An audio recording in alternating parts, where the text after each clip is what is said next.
ओम नमो भगवते वासुदेवाय। ओम नमो भगवते वासुदेवाय। हरे कृष्ण। प्रत्येक चैतन्य चरितामृत ध्याने सकलके स्वागतम। तो আমরা গতদিন এই পাখাটাকে বন্ধ করো, নাহলে সাউন্ড কমাও, ওদিকে ঘোরো, আমাকে দিতে হবে, ওদিকে ঘোরো, ওদিকে ঘোরো, দূরে নিয়ে যাও, ওদিকে ঘোরো।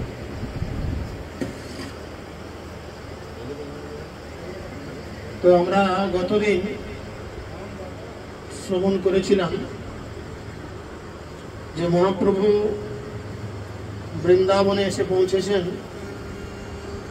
কাশী থেকে তিনি বৃন্দাবনে এসে পৌঁছেছেন এবং বৃন্দাবনের মথুরা ধামে অবস্থান করার পর তিনি সেখানে একজন বিপ্র অর্থাৎ ব্রাহ্মণের কাছে অবস্থান করেছিলেন এবং সেই ব্রাহ্মণের কাছে অবস্থানকালীন তিনি জানতে পেরেছিলেন যে সেই ব্রাহ্মণ মাধবেন্দ্র পুরীর একজন শিষ্য এবং সেই ব্রাহ্মণের সঙ্গে কিছু ডিস্টার্ব হচ্ছে, বিরক্ত হচ্ছে, দিক থেকে একটু নিশ্চিত করো, নাহলে বাচ্চাদের ঘর ঢুকো, তাহলে আমাকে বন্ধ করো।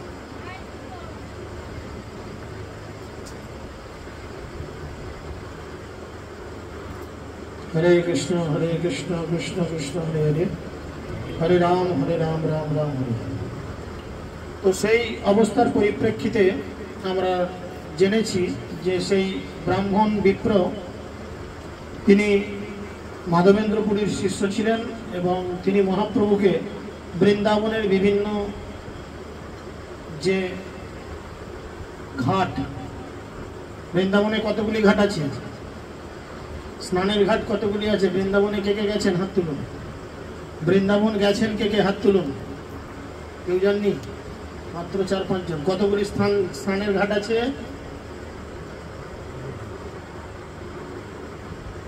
এসছি আর গেছি, পেট পুড়ে খেয়েছি, পেট খালি করেছি, চলে এসছি। হ্যাঁ, একটি ঘাট আছে জানো? বৃন্দাবনে টোটাল 24টি ঘাট আছে। ওই জন্যই মহাপ্রভু বলেছেন গৌর আমার যেই যেই স্থান। নিশ্চয়ই ভক্ত সঙ্গে যাননি? কে ভক্ত সঙ্গে, কোন ভক্তের আন্ডারে গেছিলেন? আরামবাগে? আরামবাগ কে? হ্যাঁ, সব কটা জানি। সস্তার 3 অবস্থা পদ্মনাথবাবু মাঝে মধ্যে বলে। আর ফনন্দবাবুর সঙ্গে বা পদ্মনাথবাবুর সঙ্গে বা আমাদের নামট্টের বা ইস্কনের কোনো ভক্তের সঙ্গে গেলে উনি আপনাকে আঙুল দিয়ে 24টা ঘাটকে ঘুরিয়ে দেখিয়ে দেবেন। আর এরকম উল্টোপাল্টা লোকের সঙ্গে যাবেন তো কি হবে, ধামে গিয়ে ধামের স্বরূপ স্ফুরিব নয়নে হইব বরজ বাসী, সেই চিন্তা ভাবনা আসবে না। ধামে দেখি আমরা অন্য কিছু ধান্দা ভাবনা করব। ওই জন্যই মহাপ্রভু বারবার বলেছেন গৌর আমার যেই যেই স্থান করিল ভ্রমণের অঙ্গে, সেই সেই স্থান হেরিব আমি প্রণয়ী ভকত সঙ্গে। একমাত্র ভক্তদের সঙ্গেই, তাতে 2000 টাকা বেশি পরে তবু ঠিক আছে, ভক্তরা সেই টাকা নিয়ে মদ মাংস মেয়ে ছেলের পেছনে ফোটাবে না, এটা মাথায় রাখতে হবে। ভক্তদের পেছনে যদি 2000 টাকা 1000 টাকা বেশিও যায়, তবু যদি আপনি ভক্ত সঙ্গে কোনো ধাম দর্শন করেন তাহলে সেই ধামের প্রকৃত মাহাত্ম্য আপনি হৃদয়ঙ্গম করতে পারবেন। নচেত পৃথিবীতে এর থেকে অনেক সস্তায় বৃন্দাবন ঘুরিয়ে দেয়।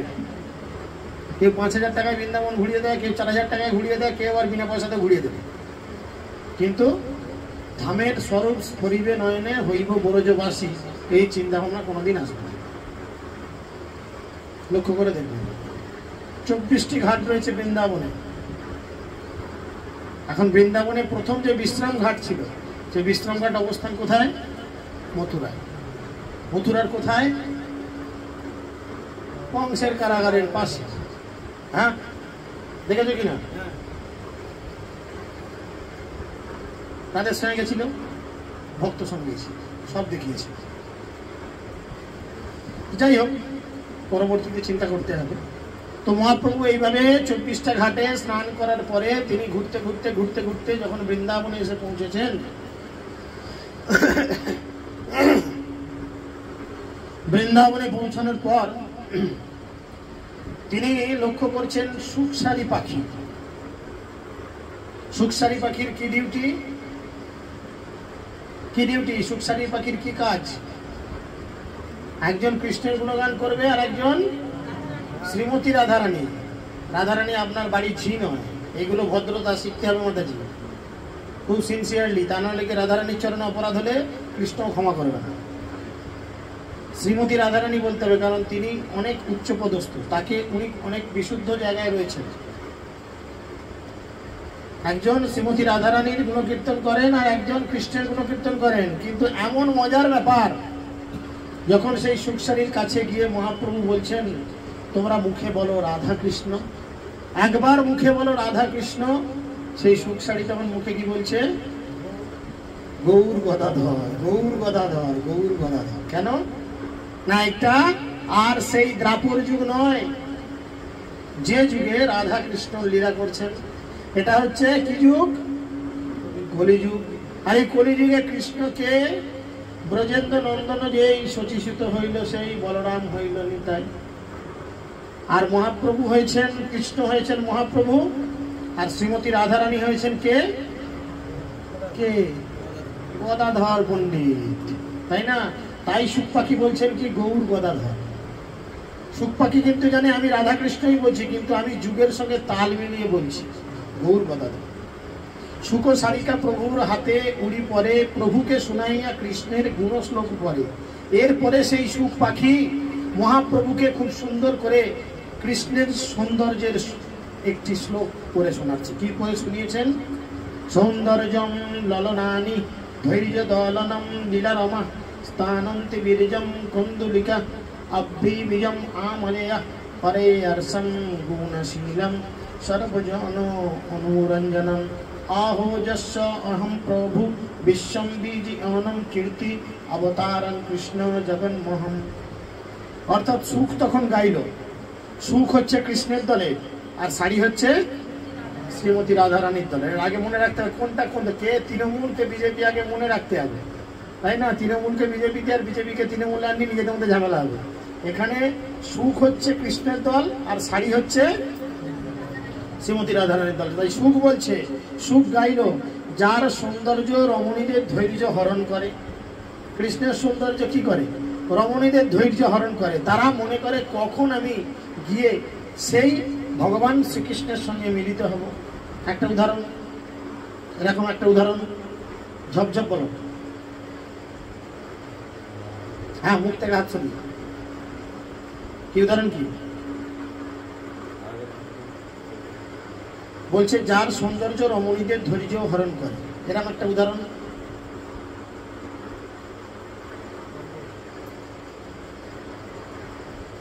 সুকুমার বাবু, এই গল্প মারছে, বলেন উদাহরণ। আর সে তো বুঝলাম, উদাহরণ দিন। শুনতে পাচ্ছি না, এখানে খড়খড় করা আছে। আগে উদাহরণটা তো দিন। গোপীদের তো বুঝলাম, উদাহরণ দিতে হবে না, একটা ঘটনা তো বলতে হবে। কে বলবেন? সুশান্ত? Very good. রোদে বসে আদা বিক্রি করছে, বুদ্ধি খুলছে। বাবা বললে হবে, ভক্ত সঙ্গে নাচো গাও করো সংকীর্তন।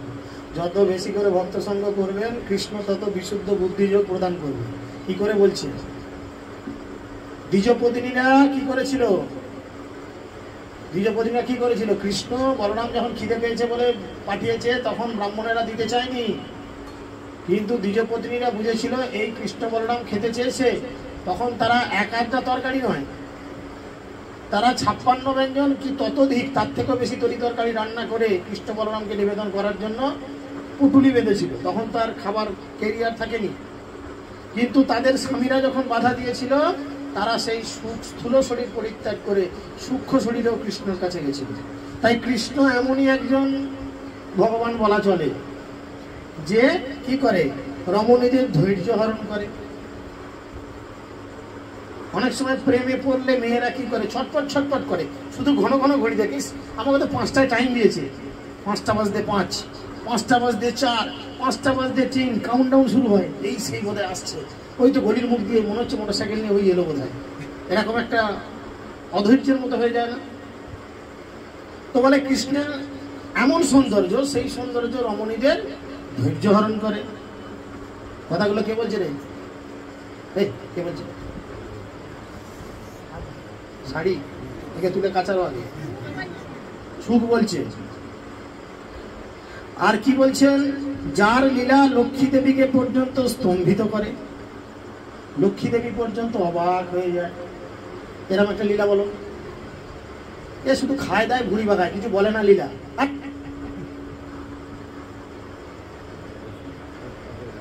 কেন স্মরণ আসবে না? কেন? আর এই সময় মৃত্যু চলে এলে ভগবানকে স্মরণ আসবে না? সোনা দানা গয়না টাকা পয়সা স্মরণ আসবে, তখন কি হবে বলো? মাতাজি বলেন তো। আমি এই সেদিনে বলে গেলাম আপনাদের ছাদে, কোথায় মন থাকে আর কোথায় তাকিয়ে থাকে ভগবান জানে। সুবল বাবু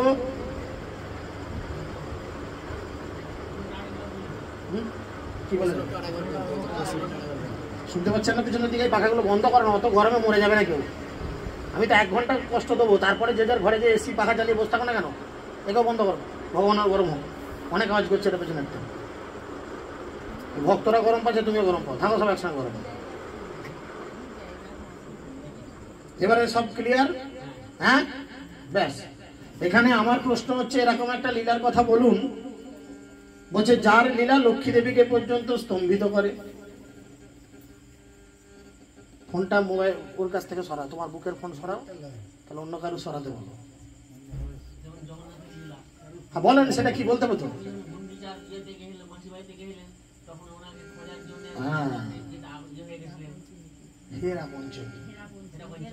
বলুন সেটা হচ্ছে লক্ষ্মী দেবী স্তম্ভিত হচ্ছে।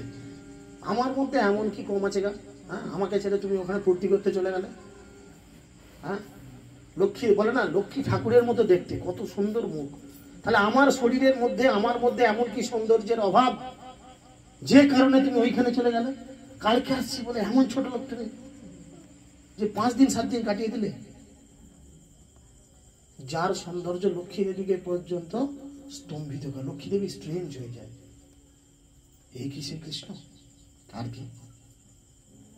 যার বীর্য গোবর্ধন গিরিকে কন্দুক তুল্য খোঁজার খেলার সামগ্রী করে তোলে। সবাই জানে কৃষ্ণ কি করেছিলেন গিরি গোবর্ধনকে। ছোট ছেলেরা যেমন একটা হালকা বলটল কিছু হাতে করে অনায়াসে তুলে নেয়, কৃষ্ণ কি করেছিল? কোন হাতে? ডান হাত হলে তাহলেও তো শক্ত সামর্থ্য জানতো, বাঁ হাতের কেনে আঙুল, তাই না? তাতে করে চাগিয়ে ধরেছে। আর কি বলছে? যার অমূল গুণ সমূহ অন্তহীন, যার ছিল ধর্ম সকলের আনন্দ বিধান করে। কৃষ্ণের ধর্ম সকলের কি বিধান করে? আনন্দ বর্ধন করে। মহাপ্রভু বলছেন প্রতিপদম, এই বলো না কি? প্রতিপদম পূর্ণ অমৃত আস্বাদনম সর্বাত্মং স্বপনং পরম বিজয়তে শ্রীকৃষ্ণ সংকীর্তনম। যার নাম সংকীর্তন করলে, যে নাম সংকীর্তন করলে আমরা প্রতি পদক্ষেপে কি লাভ করি? প্রতি পদক্ষেপে আমরা কেবলমাত্র আনন্দ লাভ করি। আনন্দের সমুদ্রে আমরা বারবার নিমজ্জিত হই। এখন কত গরম, কত ঘাম ঝাড়ছি, কত কষ্ট হচ্ছে, মনে হচ্ছে না কানে কেউ মধু ঢালছে? আহা, কৃষ্ণের কি গুণ, কৃষ্ণের কি গুণ। অবশ্য যাদের মন কথায় থাকবে তাদের, যাদের মন ঘরে মাছের ঝালে পড়ে থাকবে তাদের কিছু করার নেই, তাদের গরম খুব লাগবে। তো সেই জন্য তিনি কি বলছেন? সেই আমার প্রভু বিশ্বজনীন কীর্তি,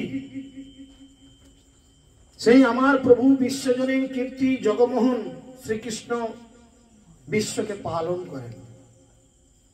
কৃষ্ণ কি করছেন? এই সমগ্র জগৎকে পালন করছেন। পালে কৃষ্ণ, মারে কৃষ্ণ, রাখে কৃষ্ণ সবে, রাখে কৃষ্ণ, মারে কৃষ্ণ, ইচ্ছা করে যাবে।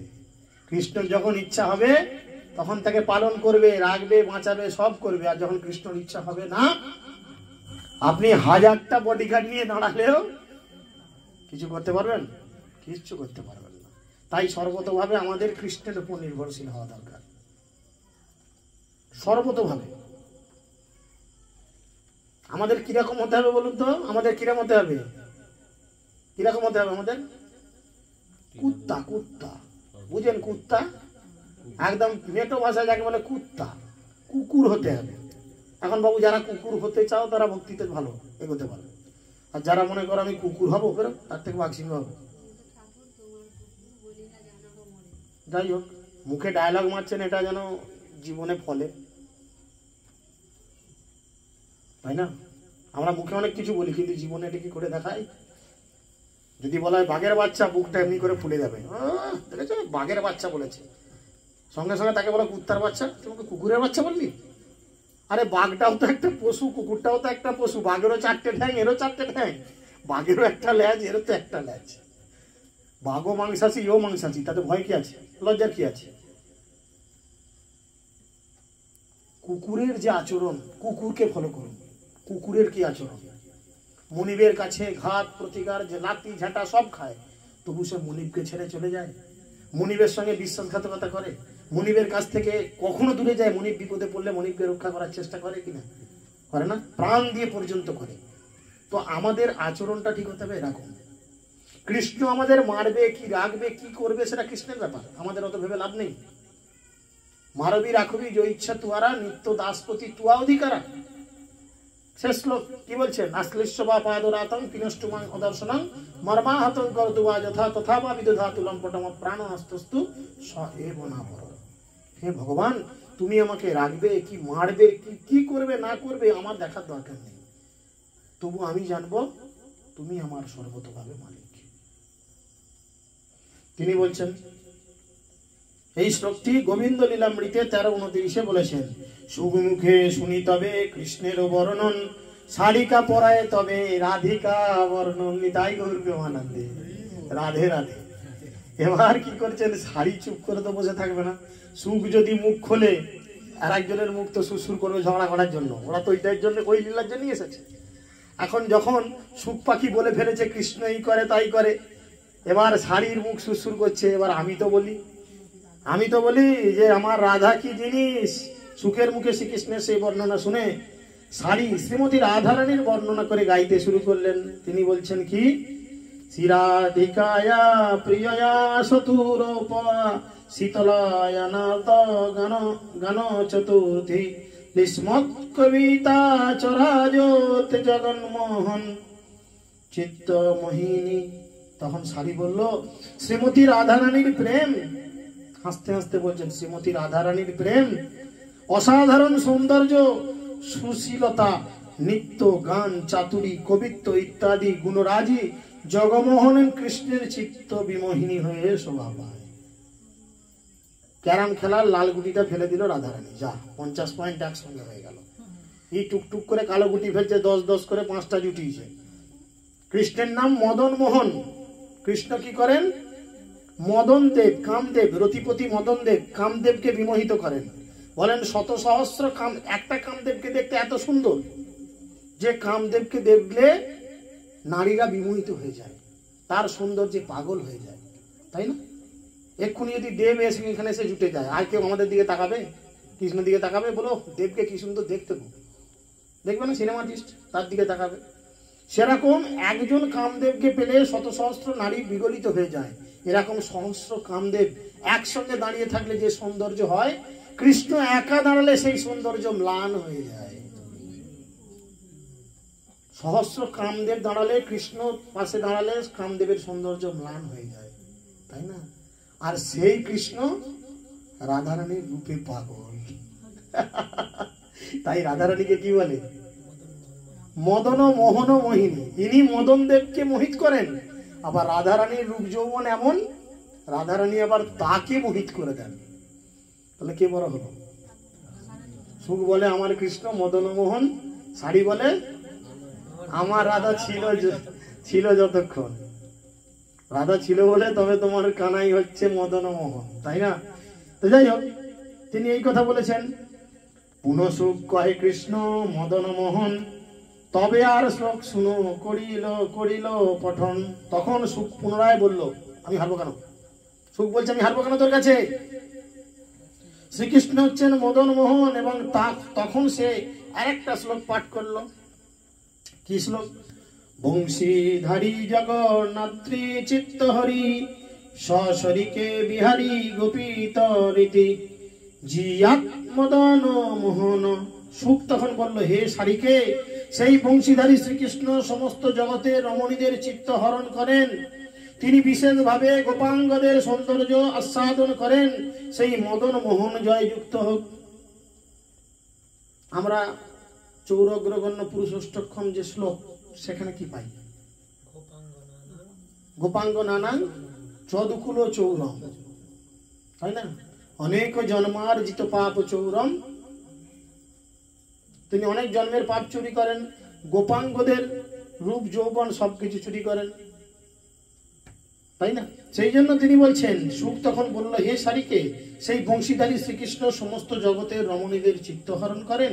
তিনি বিশেষভাবে গোপাঙ্গনাদের, যারা গোপী, তাদের সৌন্দর্যকে আস্বাদন করেন।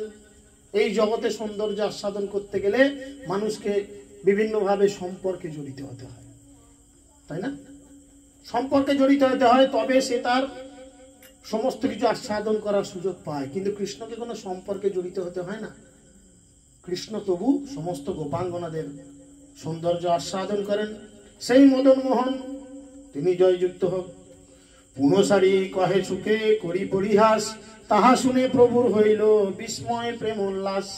এই কথা শুনে সারি আবার সুখকে উত্তর দিল। আমরা তো সুখ সারি ঝগড়া অন্যভাবে পড়েছি, এখানে একটু ঝগড়া অন্যভাবে শোনাচ্ছি।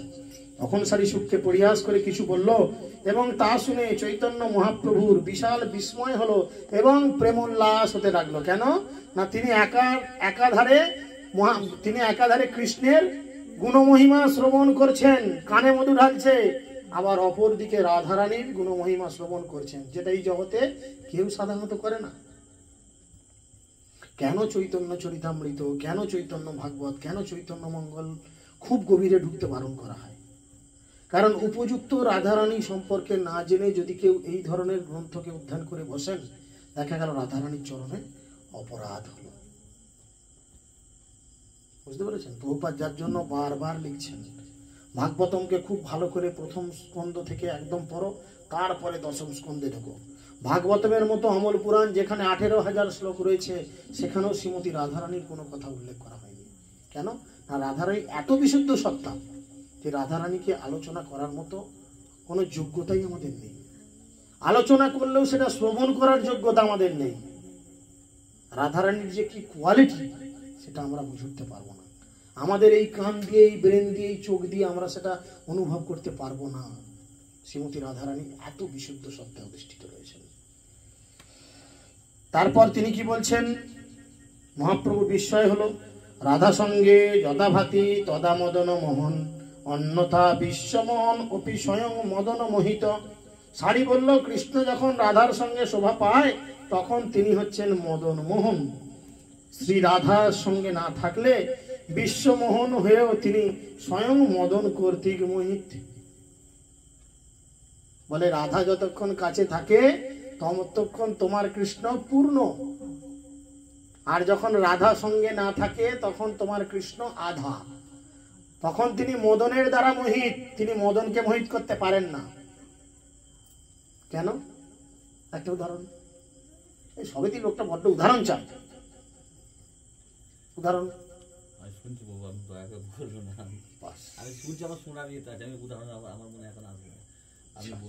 তাহলে ফোনে আমাকে জানাবেন উদাহরণটা। আমি যেটা বলছি সেটা বললে চলবে না, অন্য কিছু ভাবে বলবো। আমি একটা উদাহরণ দিই, যেমন রামচন্দ্র ভগবান সীতা সীতা সীতা সীতা সীতা সীতা করতে করতে জঙ্গলের মধ্যে পাগলের মতো ঘুরে বেরিয়েছে, বেরিয়েছেন কিনা? তাহলে যিনি স্বয়ং ভগবান, যিনি কামদেবকে পরাভূত করেন, তিনি কিনা কামদেবের দ্বারা মোহিত হয়ে যাচ্ছেন। কেন? সঙ্গে কে নাই? সীতা দেবী হচ্ছেন রাধারানীর এক প্রকাশ, সঙ্গের রাধা নাই, তো তোমার হয়ে গেল, তোমার লীলা সব সঙ্গ। কেন না, রাধারানী নাই, তাই না? তাই জন্যই তিনি বলছেন, সুখ পরি উরি পুনো গেল বৃক্ষ ডালে, ময়ূরের নিত্য প্রভু দেখে কুতূহলে। এই কথা বলে সুখ এবং সারি তখন উড়ে গিয়ে পুনরায় একটা দূরে গাছের ডালে বসলো, এবং শ্রী চৈতন্য মহাপ্রভু কৌতূহল সহকারে ময়ূরের নৃত্য দর্শন করতে লাগলেন। আমরা বৃন্দাবনে গেলে ময়ূর দেখতে পাই, আনাচে কানাচে ময়ূর ঘুর ঘুর করে, তাই না? কিন্তু ময়ূর কখন নৃত্য করে? ময়ূর সচরাচর কখন নৃত্য করে? মেঘ ধরে। তো মেঘটা কিরকম ধরে? ভগবানের যে গায়ের রং, যখন সেই গায়ের রঙের মতো দেখে ধরে, কিন্তু এখানে কোথাও মেঘ নেই, কিছু নেই, হঠাৎ ময়ূরকে কি বাতি ফুটে গেল যে ময়ূর নাচতে আরম্ভ করলো? না, কি মনে হয়? এই আমি বলতে চাইছি কি, এই ফিলিংটা দিয়ে ভাগবত অধ্যয়ন করতে হবে। আমি পড়তে পারি বলি বসে পড়লুম বই খাতা নিয়ে কেরামতি মেরে, সেটা না। কথা মনে পড়ে যায়, কৃষ্ণের কথা এখানে আলোচনা হয়েছে। কৃষ্ণ কি বলছেন গীতার 6ষ্ঠ অধ্যায় 30 নম্বর শ্লোকে? কি বলছেন? কি বলছেন বলো, কি বলছেন? 36, কে বলবে? 36 36 36 36। কি মুশকিল! আরে গীতা তো একদম মুখস্থ থাকতে হবে। ওর দিকে কি দেখাচ্ছেন আপনি? আপনার সরকার তেল মারুন। কেন পারবেন না? খেতে পারছেন, পড়তে পারছেন, 500 টাকার নোটগুলো তুতু দিয়ে গুনতে পারছেন, আর পরের বেলায় পারবো না? 36 সুকুমার বাবু 36, কে বলবে? পাল মাতাজি ধরাবো একটু? কে বলে মনে রাখা সম্ভব না? কেউ একজন বললো মনে রাখা সম্ভব না। কে বলছে? কে? কেন বলছেন? সেটা আপনার ক্ষেত্রে হতে পারে, আপনাকে আমি ধরে নিতে, ওই জন্য। আপনি বয়স্ক মানুষ, আপনার তো অবশ্যই মনে রাখা সম্ভব না। কিন্তু যেগুলো ছোকরা ছুকরি রয়েছে সেগুলো তো বলবে। বহুপাত যদি 70 বছর বয়সের পরে গোটা বিশ্বকে কাঁপিয়ে দিতে পারে একলা, আর আমরা এই 40-50 বছরে তার কিছু অংশ বলতে পারবো না? আমাদের বাবা যদি 70-75 বছর বয়সে গোটা বিশ্ব এখনো ঘুরে বেড়ায়, গলার মধ্যে ইনফেকশন, স্পন্ডালাইসিস, হানো তানো বিভিন্ন রোগের মধ্যে অপারেশন, পরশু দিনে অপারেশন হয়ে অপারেশন টেবিল থেকে উঠে এসে চৈতন্য চরিতামৃত পাঠ দিচ্ছে, তাহলে কিরকম বাপের ছেলে আমরা? बाप का बेटा सिपाही का घोड़ा, पुराना हो तो थोड़ा थोड़ा। हाँ, বাপের মতো গোটাটা না হোক, একটু তো বলবো রে বাবা। 36 কি বলছে? জমাং পশ্যতি সর্বত্র। এবার বলে দেবো একজন, বলো বাকিটা। সর্বং চ ময়ি পশ্যতি তস্য হনং পুনঃসন্তি সচ মেন প্রণশ্যতি।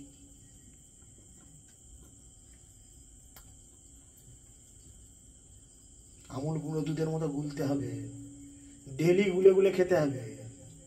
কাজ না থাকলে অন্য কিছু চিন্তা করা চলবে না। কাজ না থাকলে অন্য কিছু চিন্তা করা চলবে না।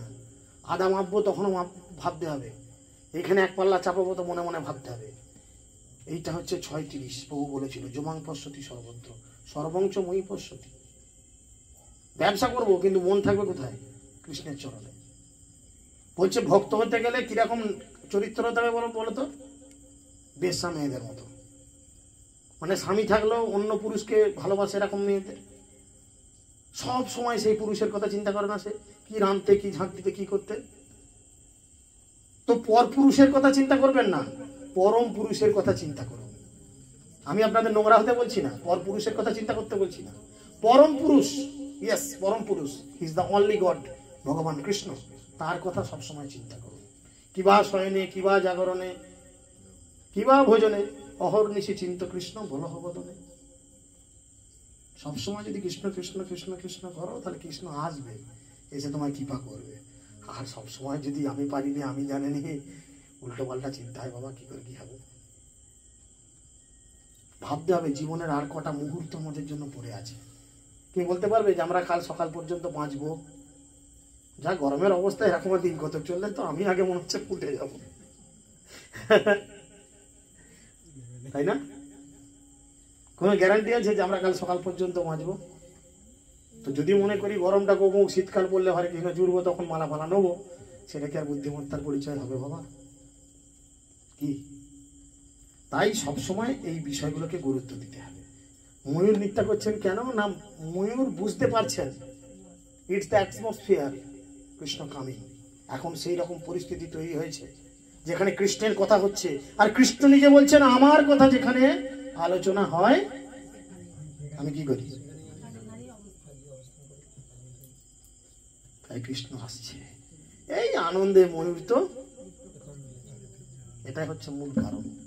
প্রতিটা জিনিসের দুটো করে কারণ থাকে, একটা বাহ্যিক আর একটা হচ্ছে অন্তর্নিহিত। বুঝা গেল? তো সেই জন্য ময়ূরের কণ্ঠ দেখি প্রভুর কৃষ্ণ স্মৃতি হইল, প্রেমাবেশে মহাপ্রভু ভূমিতে পড়িল। ময়ূরের গলা দেখেছেন কিরকম বলুন তো? কৃষ্ণর গায়ের রঙের মতো না? আর ময়ূরের যেমনি গলাটাকে দেখেছে, ময়ূরের গলাটা যেমনি দেখেছে, দেখার সাথে সাথে কি অবস্থা হলো? সঙ্গে সঙ্গে কৃষ্ণের স্মৃতি মনে জাগরিত হলো। আমাদের মানসিকতা এরকম হওয়া দরকার। আমরা কোনো কিছু এই জাতীয় দেখলে আমাদের কৃষ্ণের সঙ্গে কম্পারিজন করতে হবে। আমি এই মাতাজি শাড়িটা দেখে যদি মনে করি বা এরকম একটা বিগ বাজারে আমার জামা দেখছিলাম, তো এরকম একটা জামা পরলে বেশ ভালো মানাবে তো আমাকে, এটা হলে কি হবে? কাম হবে, আত্মেন্দ্র পৃথিবাঞ্ছা। আর যদি মনে করি বা এটা কৃষ্ণের গায়ের রঙের মতো ব্যস্ত, কৃষ্ণের গায়ের রঙ আর একটু ডিপ হতো মনে হচ্ছে, মানসিকতাটা দুটো আলাদা। দর্শন হচ্ছে একই জিনিস, মানসিকতা আলাদা আসছে। তো মানসিকতাটাকে কৃষ্ণকেন্দ্রিক করে তুলতে হবে। মহাপ্রভু মাটিতে পড়ে গেলেন। প্রভুর মূর্ছিত দেখি সেই তো ব্রাহ্মণ ভট্টাচার্য সঙ্গে করে প্রভুর সন্তর্পণ। চৈতন্য মহাপ্রভুকে মূর্ছিত হতে দেখে সেই ব্রাহ্মণ বলভদ্র ভট্টাচার্যের সঙ্গে সযত্নে তার সেবা করতে লাগলেন। মহাপ্রভুকে কোলে নিয়ে মহাপ্রভুর ঘুম ভাঙাতে চেষ্টা, মানে কনসাস করতে চেষ্টা করলেন। আস্তে আস্তে মহাপ্রভুর লইয়া বহির্বাস জলসেক করে অঙ্গে বস্ত্রের বাতাস। মহাপ্রভুর যে বহির্বাস মানে উত্তরী, সেই উত্তরীটাকে জলে ভিজিয়েছে, জলে ভিজিয়ে হালকা হালকা করে জল দিচ্ছে আর সেটা দিয়ে হাওয়া করছে। তখন তো আর টেবিল ফ্যান বা হাত পাখা নেই, জঙ্গলের মধ্যে। যখন বৃন্দাবন চতুর্দিক বন, 12টি বন, দ্বাদশ বন সমন্বিত বৃন্দাবন, সেই অবস্থা হয়েছে। প্রভু কর্ণে কৃষ্ণ নাম কহে উচ্চ করি চেতন পাইয়া প্রভু জান গড়াগড়ি। ব্রাহ্মণ জানতো, দলের লোক জানতো যে আমার গাড়িটার কোন সুইচটা টিপলে গাড়িটা স্টার্ট হবে। মহাপ্রভু বাহ্য জ্ঞান হারিয়ে অজ্ঞান হয়ে পড়ে আছে, তাকে নাড়িয়ে চাড়িয়ে মুখে জল দিয়ে হাওয়া করেও সারা পাওয়া যাচ্ছে না। তখন তার কানে গিয়ে কি বলছেন? কৃষ্ণ নাম করছেন, কানের কাছে বলছেন হরে কৃষ্ণ কৃষ্ণ কৃষ্ণ হরে হরে, হরে রাম রাম রাম হরে হরে। এই হরিনাম শ্রবণ করে মহাপ্রভু ধীরে ধীরে চেতনায় আসলো। এরকম একটা জায়গার নাম বলুন তো, যেখানে গেলে বা যেখানে দেহত্যাগ করার সময় আপনার কানে কেউ একজন এসে প্রশ্ন আগে উত্তর দিয়ে ফেললেন, খুব ভালো। কে আসবে? মহাদেব আসবে। আর একটা দ্বিতীয় জায়গা, ইকুয়াল, সেম এন্ড ইকুয়াল দ্বিতীয় জায়গা, এই একই কেস সেখানেও হয়।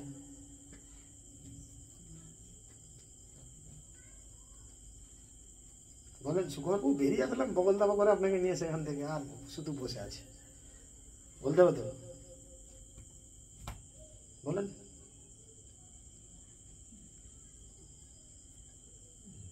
যে আমাদের মাইক দেয় এখন মনে করছে না বিশ্বনাথ বলার দরকার নেই, কাশী। এই কাশী আর আমাদের নবদ্বীপেই রয়েছে হরিহর ক্ষেত্র বলে একটি জায়গা, যেটা অভিন্ন কাশী। মানুষ বুড়ো বয়সে কেন কাশী ফাঁসি যায়? যে মরলে কানে মহাদেব এসে হরিনাম করবে, কৃষ্ণ নাম শোনাবে, তুমি মরবার সময় কৃষ্ণ নাম শ্রবণ করে দেহত্যাগ করবে, তোমার ভালো গতি হবে।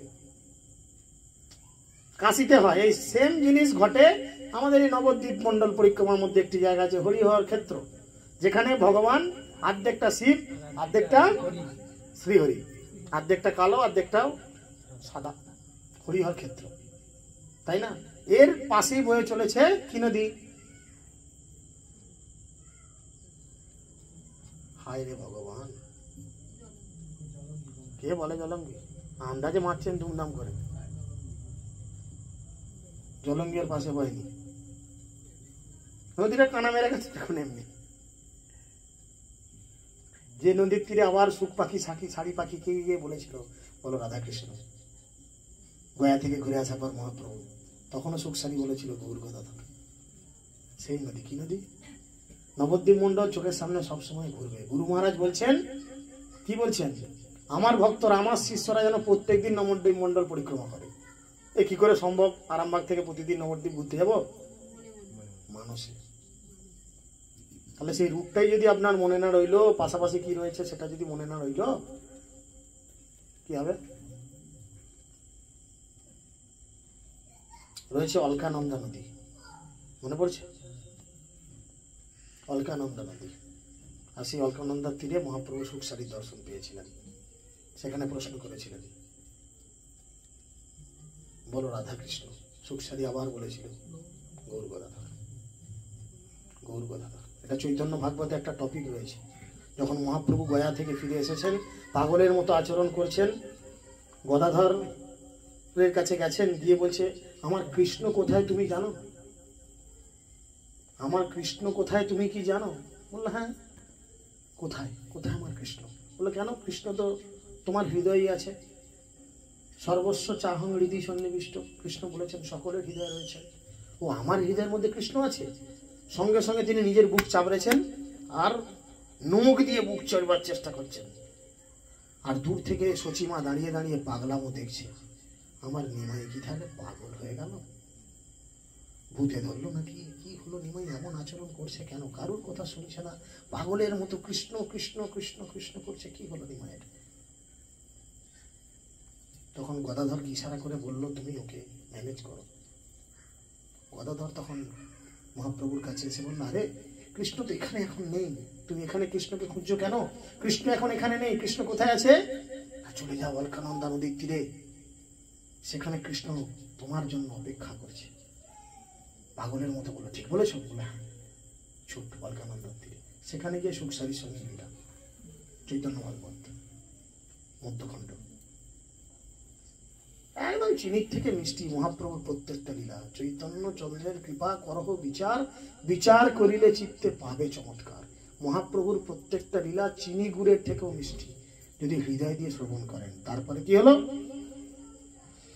কানে তো এই কথা শুনে মহাপ্রভুর জ্ঞান ফিরে এলো, কিন্তু জ্ঞান ফিরে আসতেও তিনি ধুলোর মধ্যে ওলট পালট করছেন, এদিক ওদিক উল্টাচ্ছেন। কণ্টক দুর্গম বনে অঙ্গ ক্ষত হইল, ভট্টাচার্য কোলে করি প্রভুরে সুস্থ কইল। চতুর্দিকে কাঁটা, বনে কি থাকে? কাঁটা পড়ে থাকে। সেই কাঁটার মধ্যে মহাপ্রভু পাগলের মতো কৃষ্ণ কৃষ্ণ করতে করতে ওলট পালট খেয়েছেন, আর সেই কাঁটা মহাপ্রভুর শরীরকে বিদীর্ণ করে চতুর্দিকে রক্তাক্ত করেছে। তখন ভট্টাচার্য, বলভদ্র ভট্টাচার্য তাকে দু হাতে করে কোলে তুলে নিয়েছেন। মহাপ্রভুকে কোলে তুলে নিয়ে একটা ভালো জায়গায় নিয়ে এসে তার শরীরকে সুস্থ করানোর চেষ্টা করছেন। কৃষ্ণ বেশে প্রভুর প্রেমে গর গর মন, বল বল করি উঠি করে নর্তন। কিন্তু খ্যাপা তো ভুলবার নয়, মাথায় কৃষ্ণ চেপেছে, মাথায় কৃষ্ণ চেপেছে। তার এখন মাথা থেকে কৃষ্ণ নামেনি, তাই বারবার বলছেন বলভদ্র ভট্টাচার্য জড়িয়ে, বলো বলো আবার বলো আমার কাছে আবার কৃষ্ণ এবং শ্রীমতী রাধারানীর গুণ মহিমা তুমি বারবার প্রকাশ করো, বারবার বলো। ভট্টাচার্য সেই বিপ্র কৃষ্ণ নাম গায়, নাচিতে নাচিতে পথে প্রভু চলি যায়। তখন বলভদ্র ভট্টাচার্য কি করলেন? হরিনাম সংকীর্তন জুড়লেন। আর সেই হরিনাম সংকীর্তন শ্রবণ করে মহাপ্রভু কি করছেন? নাচতে নাচতে বৃন্দাবনের প্রতিটা বনে বনে ঘুরছে। ওই যে আমরা কীর্তন করি না, দোলে দোলে গোরা চাঁদ, কার গুণ গায়? হরি গুণ গায়। আসিয়া বৃন্দাবনে, আসিয়া বৃন্দাবনে কি করে? তারপরের লাইন ভুলে গেছি আমিও। আসিয়া বৃন্দাবনে নাচে গৌর রায়, তাই না? বৃন্দাবনে এসে এই কারণে আমরা কীর্তনটাতে গাইছি আজ কয়েক বছর, কিন্তু কেউ কি জানতে চেষ্টা করেছি কেন মহাপ্রভু কি মাথার ফিউজটা উড়ে গেল নাকি? এত নাচানাচির কি আছে বৃন্দাবন, যে কি আছে ওখানে? কিন্তু তিনি তো যা দেখেছেন, যা শুনেছেন, সেটা আমাদের বোধগম্যর যোগ্যতা নেই, আমাদের আছে। সেই বোধগম্যতা নিয়ে মহাপ্রভু কি করছেন? নৃত্য করছেন। আর সেই মহাপ্রভু নৃত্য দেখে কি করছেন? বৃন্দাবনের তরুলতা তারাও কহে কৃষ্ণ কথা। সবাই বলছে এই সুযোগ, স্বয়ং কৃষ্ণ মহাপ্রভু হয়ে এই ব্রজভূমিতে তার চরণধুলি ফেলেছেন, এই সুযোগ তার সঙ্গে একবার হরিনাম করে নাও। শুদ্ধ ভক্তের সঙ্গে একটু জপ করলে জপের কোয়ালিটি বাড়ে, নিজেদের স্বীকৃতি বাড়ে, হ্যাঁ কি না? আমরা যদি গুরু মহারাজের সঙ্গে জপের সুযোগ পাই, তাহলে আমাদের কি সৌভাগ্য না দুর্ভাগ্য? সেরকম তরুলতা গাছপালা যা যেখানে আছে, সবাই ভাবছে কি যেই সুযোগ পেয়েছি, কৃষ্ণ এখন মহাপ্রভু হয়ে এই বৃন্দাবনে এসে উপস্থিত হয়েছেন, এখন সেই কৃষ্ণের সঙ্গে আমরা একটু নাচা গানা সেরে নিই। তাই মহাপ্রভু বলভদ্র ভট্টাচার্যের কীর্তনে দুই হাত তুলে নৃত্য করছেন হরিনামের সাথে সাথে। আর সেই নৃত্য দর্শন করে বৃন্দাবনের প্রতিটা ফল ফুল পাখি গাছপালা লতা সবাই আনন্দে নৃত্য করছেন। বুঝতে পেরেছেন? ভট্টাচার্য সেই বিপ্র কৃষ্ণ নাম গায়, নাচিতে নাচিতে পথে প্রভু চলে যায়। প্রভুর প্রেমাবেশ দেখি ব্রাহ্মণ বিস্মিত, প্রভুর রক্ষা লাগি বিপ্র হইল চিন্তিত। নীলাচলে ছিলা যাইছে প্রেমাবেশে মন, বৃন্দাবন যাইতে পথে হইল শতগুণ। সহস্র গুণ প্রেমে বারে মথুরা দর্শনে, লক্ষ গুণ প্রেম বারে ভ্রমেন যাবে ব্রণে। অর্থাৎ মহাপ্রভু যখন নীলাচলে ছিলেন একরকম প্রেমে ছিলেন, মাঝে মধ্যেই ঘর ছেড়ে বেরিয়ে পড়তেন। আপনারা সকলেই সেই লীলা জানেন। মহাপ্রভু কোথায় ছিলেন জিজ্ঞেস করা চলবে না তোমার। মহাপ্রভু কোথায় ছিলেন, কোথায় থাকতেন? নীলাচলে কোথায় থাকতেন? গম্ভীরায় থাকতেন। আর মহাপ্রভুকে পাহারা দিত কয়জন? 4 জন। মনে পড়ছে? 4 জন পাহারা দিত। তবু মহাপ্রভু মাঝে মধ্যে কি করতেন? বেরিয়ে চলে যেতেন। কখনো সমুদ্রের ধারে, কখনো জগন্নাথ মন্দিরের সিংহদুয়ারে, কখনো এখান কখনো সেখান, চতুর্দিকে ঘুরে বেড়াতেন। হা কৃষ্ণ হা কৃষ্ণ হা কৃষ্ণ করত। বলতো নীলাচলে তোমার ছিল কি? নীলাচলে ছিল যে ইচ্ছা প্রেমাবেশে মন, বৃন্দাবন যাইতে পথে হইল শতগুণ। নীলাচলে হয়তো তোমার 2-5 গুণ ছিল, 2-5 কোয়ালিটি ছিল তোমার কৃষ্ণের প্রতি পাগলামো। কিন্তু বৃন্দাবন এসে নয়, বৃন্দাবন যা যেতে যেতে রাস্তায় সেই প্রেম, সেই পাগলামো 100 গুণ বাড়লো। 100 গুণ বাড়লো। সহস্র গুণ প্রেম বাড়ে মথুরা দর্শনে, 10,000 গুণ বেড়ে গেল যখন তুমি মথুরা এসে পৌঁছালে। কেন কেন বললো? ভগবান সেখানে আবির্ভূত হয়েছিলেন। বুঝা গেল? সহস্র গুণ প্রেম বাড়ে মথুরা দর্শনে, লক্ষ গুণ প্রেম বাড়ে ভ্রমেন যবে বনে। যখন বৃন্দাবনের প্রতিটা বনে আপনি ভ্রমণ করেন তখন এই প্রেম লক্ষ গুণ বেড়ে গেছে। এমন ভাইরাস, করোনা ভাইরাসের মধ্যে ঢুকেছে, তাই না?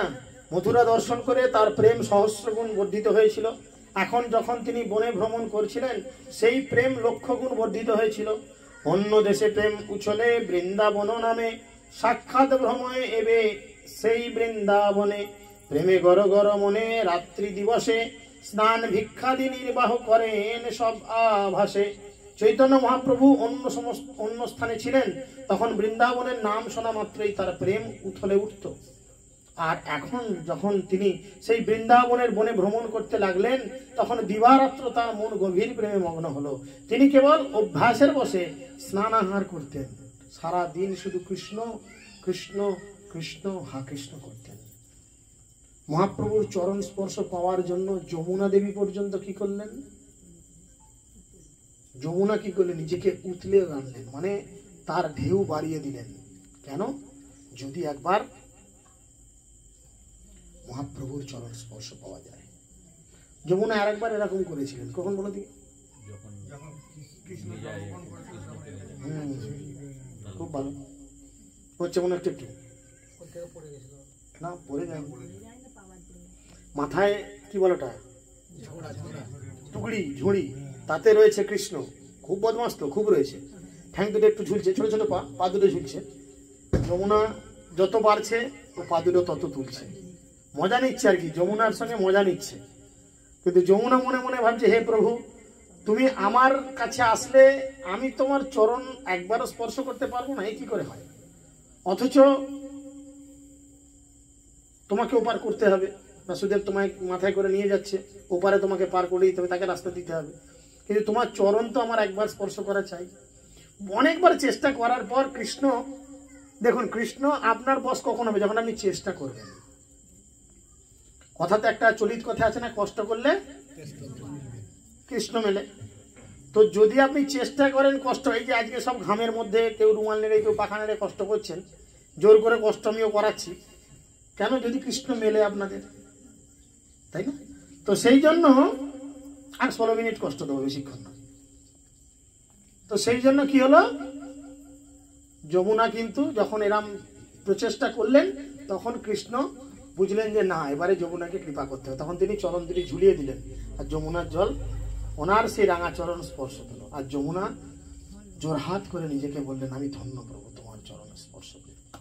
তাই যমুনা ভাবছে, আবার আমার প্রভু এসেছেন, আবার আমার প্রভু এসেছেন।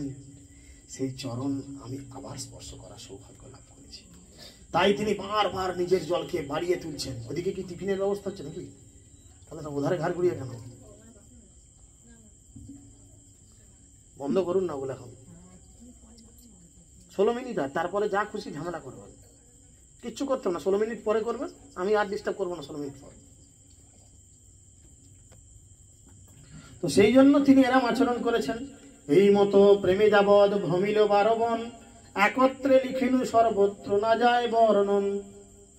কৃষ্ণদাস কবিরাজ গোস্বামী বলছেন তিনি 12টা বন এইভাবে পাগলের মতো আচরণ করতে করতে ঘুরলেন। আমি একসঙ্গে সবকিছু লিখে উঠতে পারলাম না, আমার সেটা যোগ্যতা নেই। বৃন্দাবনে হইল প্রভুর যতেক প্রেম বিকার, কোটি গ্রন্থে অনন্ত লিখেন তাহার বিস্তার। বৃন্দাবনে চৈতন্য মহাপ্রভুর যত রকম প্রেমের বিকার হয়েছিল কোটি গ্রন্থে অনন্তবার, স্বয়ং তা বিস্তারিত ভাবে লিপিবদ্ধ করা সম্ভব নয়। তবু লিখিবারে নারে তার এখন উদ্দেশ্য করিতে লাগি দিক দর্শন। স্বয়ং অনন্তদেব যদিও সেই সমস্ত লীলার কথা পর্যাপ্ত বর্ণনা করতে পারেন না, তবু তার উদ্দেশ্য নির্দেশ করার জন্য আমি কেবল দিক দর্শন করছি মাত্র। জগৎ ভাসিল চৈতন্য লীলার পাথারে, যার যত শক্তি তত পাথরে সাঁতারে। চৈতন্য মহাপ্রভুর লীলারসের বন্যায় সমস্ত জগৎ ভেসে গেল, যার যত শক্তি সেই অনুসারে তিনি সেই প্লাবনে সাঁতার কাটতে লাগলেন। শিরূপ রঘুনাথ পথে যার আস, চৈতন্য চরিতামৃত কহে কৃষ্ণদাস। তো এইভাবে তিনি আমাদের মধ্যে কৃষ্ণ কথা বিতরণ করলেন এবং কৃষ্ণ কথা রস আস্বাদন করাতে লাগলেন। তো এইভাবে মহাপ্রভু বৃন্দাবনে ভ্রমণ করতে লাগলেন এবং বৃন্দাবনের বিভিন্ন লীলাস্থলী ভ্রমণ করার পরে মহাপ্রভু আবার পুনরায় প্রয়াগ হয়ে তিনি আবার নীলাচলে ফিরবেন। হরে কৃষ্ণ কৃষ্ণ কৃষ্ণ হরে হরে,